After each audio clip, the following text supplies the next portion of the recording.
The rain has stopped, but the flooding risks drag on. An update on the conditions across the viewing area right now at 10. And more men going under the knife for plastic surgery. A closer look at this trend straight ahead. This is News 3 at 10. Good evening and thanks for joining us. New estimates tonight on the damage caused from the 3 weeks of flooding across Wisconsin. And today, the governor tweeted the storms and flooding, which started August 17th, are responsible for nearly $209 million in damage. That includes more than $98 million in damage to homes, nearly $41 million in damage to businesses, nearly $70 million in damage to our public infrastructure. Yesterday, Dane County alone said the damage estimates here are about $155 million. In Sauk County Emergency Management says no more clothes are needed at the Reedsburg Donation Center. If clothes are brought in, they will not be accepted at this time, but monetary donations will. Home damage assessments will start again in Laval on Monday. The Baraboo River has now crested in Rock Springs. Water still rising in North Freedom should crest yet this evening. Sky 3 video shows parts of the Mid-Continent Railroad Museum. This is in North Freedom, underwater. Most of the damage there was done to the depot. The museum transferred, fortunately, 75 locomotives and rail cars to higher ground earlier, some 2 miles away. In Baraboo, water is expected to crest tomorrow. Amy Reed spoke with residents today to see how they prepared. Just hope for the best. Hopefully it don't get there. Leroy Elliott is ready for the worst. His sandbag fortress built to withstand even more water than predicted. I'd rather be prepared and have too many sandbags than not enough and I wreck my basement or lose my house because of it.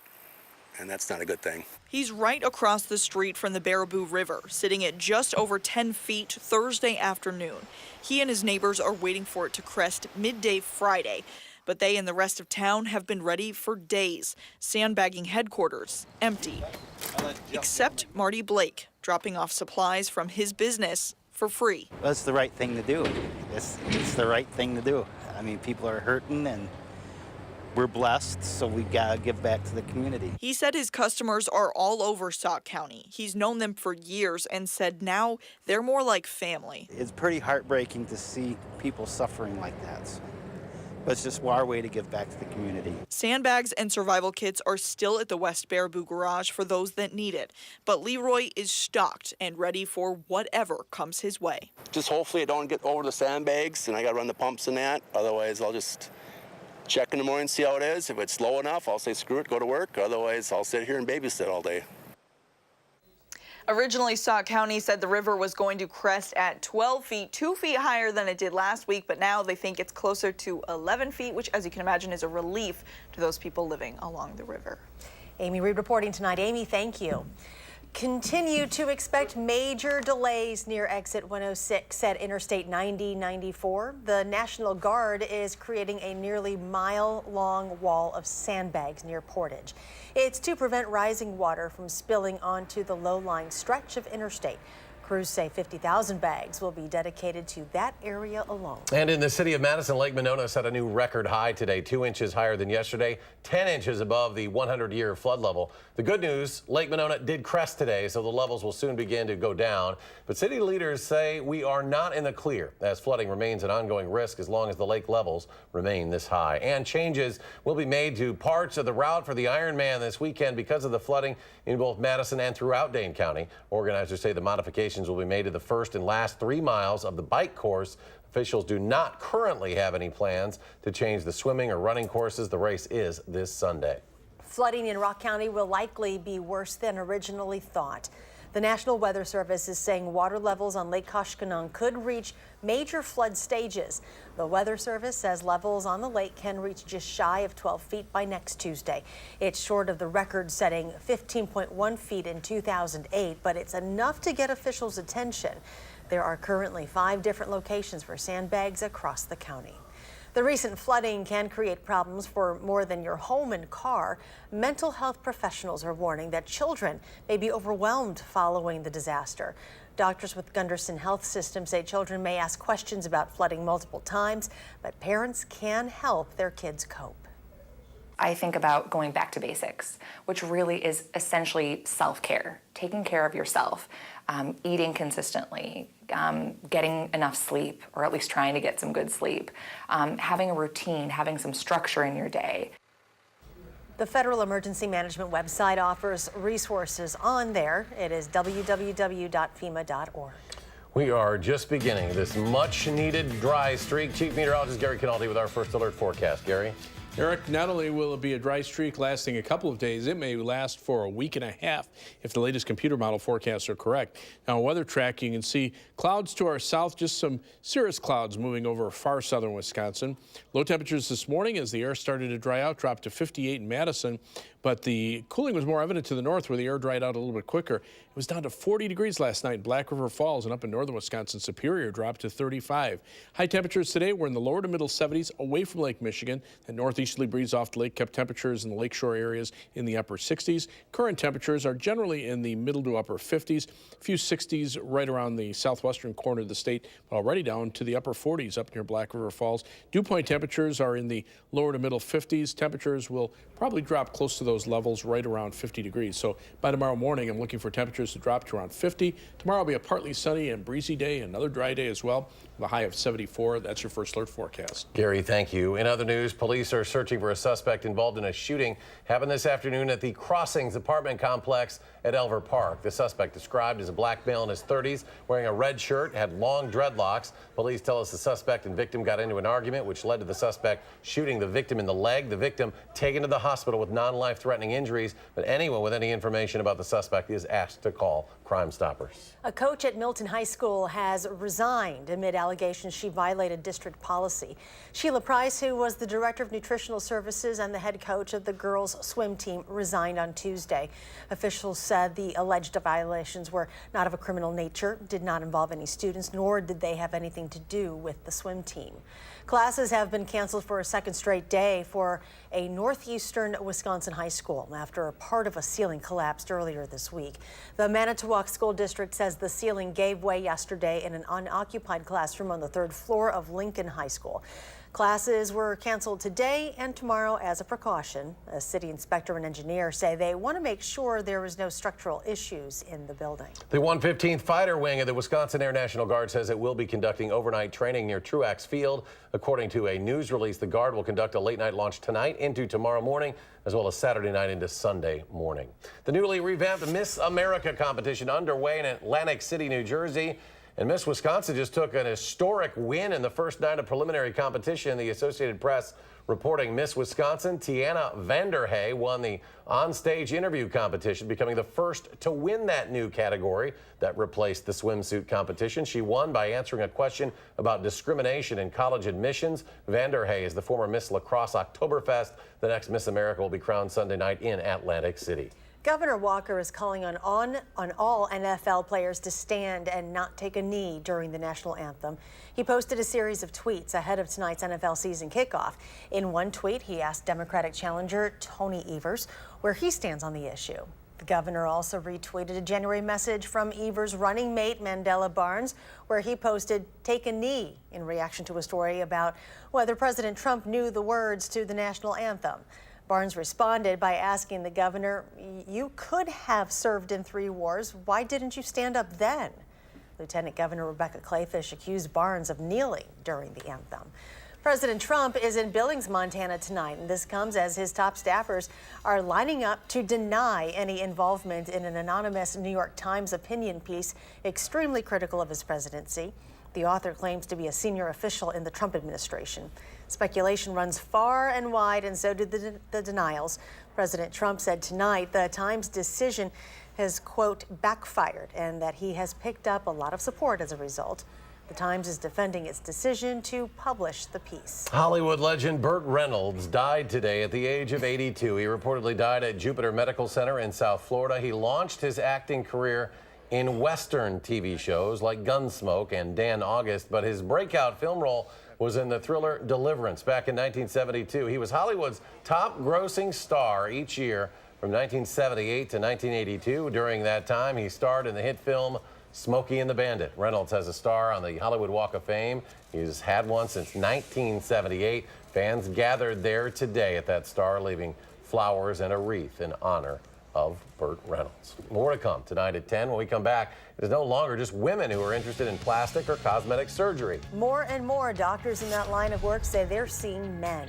Closer look at this trend straight ahead.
When you think of plastic surgery, you're probably more likely to think of women than men. So you may be surprised to learn that men have hopped on board the vanity train. It could be aging executives trying to fend off younger rivals, or men just wanting to improve their looks. Our Mark Kane found out men in Madison are no exception to this national trend. I think both men and women now are more accepting and open about having cosmetic procedures. They're not so secretive about it anymore. Dr. Ahmed Afifi of UW's Transformations has performed plastic or cosmetic surgeries for decades. Over time, he's seen the type of procedures performed and the type of clients having them done, well, transformed. And many men, the first time they see me, they're very concerned and they're thinking, should I as a man be having a cosmetic procedure or an injection? But the vast majority of them, once they have a procedure or an injection done, they would think, wow, that actually wasn't such a major thing, and they become regulars in our clinics. 10 years ago, men made up 5% of Dr. Afifi's patients. Now, it's around 20%. The number of male patients is growing at 3 times the rate of women, and that is a nationwide trend. According to the American Society of Plastic Surgeons, the number of plastic surgery procedures performed on men rose 29% between 2000 and 2017. Some 1.3 million cosmetic procedures were performed on men last year alone. The number one procedure, liposuction. So younger men are mostly getting Botox and fillers, while older men are looking for more surgical procedures. For 66-year-old Randy Voss, surgery was a matter of life and death. After struggling with weight all his life, 28 years ago, after hitting 345 pounds, he decided he needed to do something about it. Through extensive counseling, dieting, and eventually bariatric surgery, his weight was where he wanted it to be.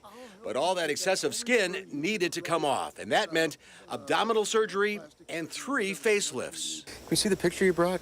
Sure. Yeah, this is somewhat shocking. Well, you can see why people can't believe it's you. Yeah, it's true. Would you recognize you? No, I wouldn't. No, I really wouldn't. I see pictures and I can't. I would not. To be truthful, part of it was vanity, probably, because you want to look your best. Frankly, if you do look your best, you have the incentive to maintain your best. And maintain it he has, with some consequences. People that knew me for 20 years heavy, I can be in a crowd and they cannot accept that it's me. I look absolutely completely different. I almost bear no resemblance. And he'd do it all over again in a heartbeat. So the goal of any cosmetic procedure is that the patient would not look like they've had any cosmetic procedure. If a patient looks like he had a surgery, then that's a failure. Patients are supposed to look relaxed, rejuvenated, refreshed, without looking artificial or unnatural in any way. By those standards, Randy Voss is a success story. In Madison, I'm Mark Kane, WISC News 3. 66. As far as health insurance covering plastic surgery, well, it depends. Procedures like Botox and fillers for cosmetic purposes generally are not. Full surgical procedures often are. Make sure you check with your insurer beforehand. Chief Meteorologist Gary Canalti joining us now as we turn to look at a forecast that is much needed when it comes to being a little more, sunshine, some dry weather. I mean, this is almost like Mother Nature doing a makeover here for us. I mean, we had 3 weeks of rain, and now all of a sudden, somebody just flipped the switch, and now we're going to be dry for the next week and a half. Let's start out by taking a look at some of the rainfall totals, and I added these up from the major reporting stations, so these are going to be pretty accurate. And this is since August 16th. Madison, over 11.5 inches of rain. La Crosse, just shy of 10 inches. Dubuque, Iowa, 8 2/3, almost 7.5 in Rockford. Milwaukee, just shy of 7, and Chicago, about 6 2/3. Now, these are from the major reporting stations. Some of the heaviest totals actually occurred through central Wisconsin, just north of Wisconsin Dells, and I wouldn't be surprised if there were some areas that picked up between 18 and 20 inches of rain total over that time period. We'll see from some of the Cooperative Weather Observer reports once those get added up. But the 6 to 10 day precipitation outlook calling for about a 50% chance of below normal precipitation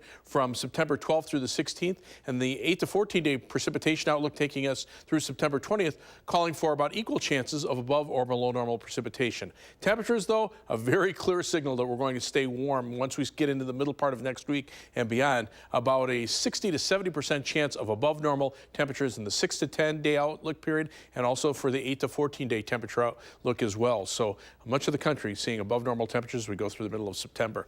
Live view from the Edgewater Skycam in downtown Madison. It's a very comfortable evening out there. High today 73, low temperature 58, very close to the averages of 76 and 54. We're at 59 now. Skies are clear. Winds are out of the east at 7 miles per hour. That dew point temperature has dropped into the lower 50s. Now, we're continuing to watch Hurricane Florence, just barely a hurricane right now. The latest information from the National Hurricane Center actually looks like it's just dropped to a strong tropical storm. Top wind 70 miles per hour, moving to the west-northwest at 7 miles per hour. But the forecast track, interestingly enough, keeps it a tropical storm, then starts to strengthen it as it moves over warmer waters south of Bermuda, and then starts making it back into a major hurricane. And here's the east coast of the United States.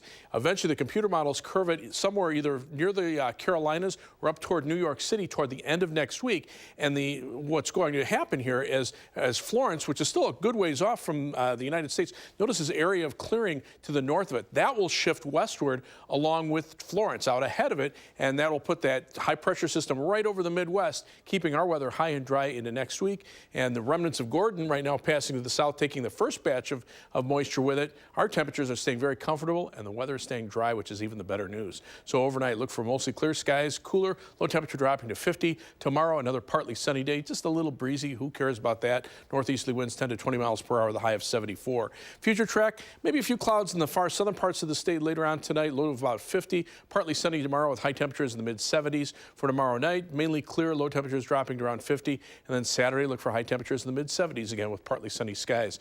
The 7 to 10 day forecast brings those temperatures into the 80s by the middle of next week, but you don't see a drop of rain in that 10-day forecast. And by next weekend, temperatures could be in the middle 80s. Might even see a little more humidity, but as long as Florence stays close to the East Coast, that'll keep us high and dry. Okay, let's keep that one right there. I like that. Well, you know, we'll benefit from somebody else's misfortune, unfortunately. Right. All right, Gary, thank you. You're welcome. Thanks, Gary. Coming up, the Badgers might need to break out the track shoes when they play New Mexico this weekend. Sports is next. News 3.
The phrase that Green Bay quarterback Aaron Rodgers has used most this preseason when describing the Packers is a work in progress. But he says that's not necessarily a bad thing. A mix of young players and a new-look coaching staff has the Packers adjusting on both sides of the ball. Today, Rodgers said the key to success will be mixing those young players in and relying on veterans to make the plays they need to make.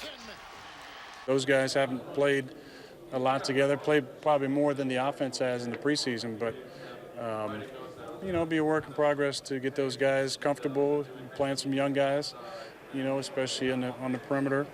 So we got to find that rhythm on defense, and offensively, the same.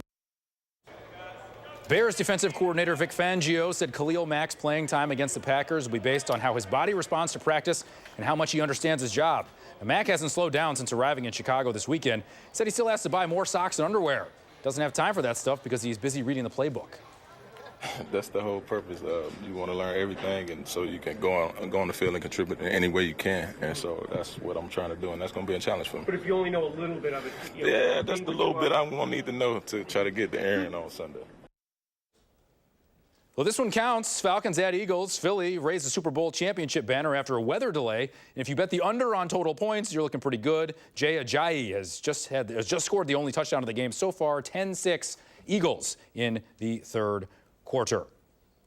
Well, the Badgers welcome the Lobos Saturday morning, 11 o'clock. New Mexico's tweaked its offense. It's more of a spread look, which means more rapid fire than Wisconsin saw from Western Kentucky. The Lobos dropped 62 in their opening win, 361 yards through the air, 319 on the ground. Head coach Paul Chryst' defense has 7 new starters, so he's well aware of the challenge this weekend. And he said winning's never easy, no matter who you play. You've got to play sound football, good team defense, and you could probably say that every week, but it's a good scheme, and they've got players that I was impressed with how it seems like they've learned it and understood it. It didn't look like a first game of a new offense, and so we've got to be on point. The Brewers off today. The Cubs in D.C. Scoreless. Anthony Rizzo base hit to center. Javi Baez runs the bases like a maniac. He just never stops running. Scores all the way from first, gives the Cubs an early lead. Flash forward. We're tied at 4 in the 10th. David Bodie goes opposite, doesn't know where it is, and neither does the Nationals outfield. That one gets down. Albert Almora comes in to score. They tack on an insurance run. Cubs win 6-4. They lead the Crew by 4.5 in the Central. BMW Championship. Tiger Woods, second shot on the par 5 16th. This is very nice. Gives himself an eagle chance. That's from 240 yards. Drano, 29 on his first 9 holes of the day. On 1 for birdie. Bottoms, 8 under 62, tied with Rory McIlroy for the lead after round 1. Stick around. We are back in 3 minutes.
Gary's here with a dry forecast. Oh, we really need this, and we need it to stick around for a while. But there's a 10-day forecast, and you don't see a drop of rain in there. We're in the 70s today. We'll be in the mid-70s for the next couple of days. A little breezy over the weekend as the remnants from Tropical Storm Gordon pass to the south, but then lots of sunshine for next week, low humidity. By the end of next week and toward the following weekend, temperatures start creeping up into the middle 80s and might even see a little more humidity, but still, without the rain in the forecast, that's a good-looking extended forecast. Well, sure is. Gary, thank you. And thank you for joining us for News 3 at 10. Do something good, and we'll see you back here tomorrow.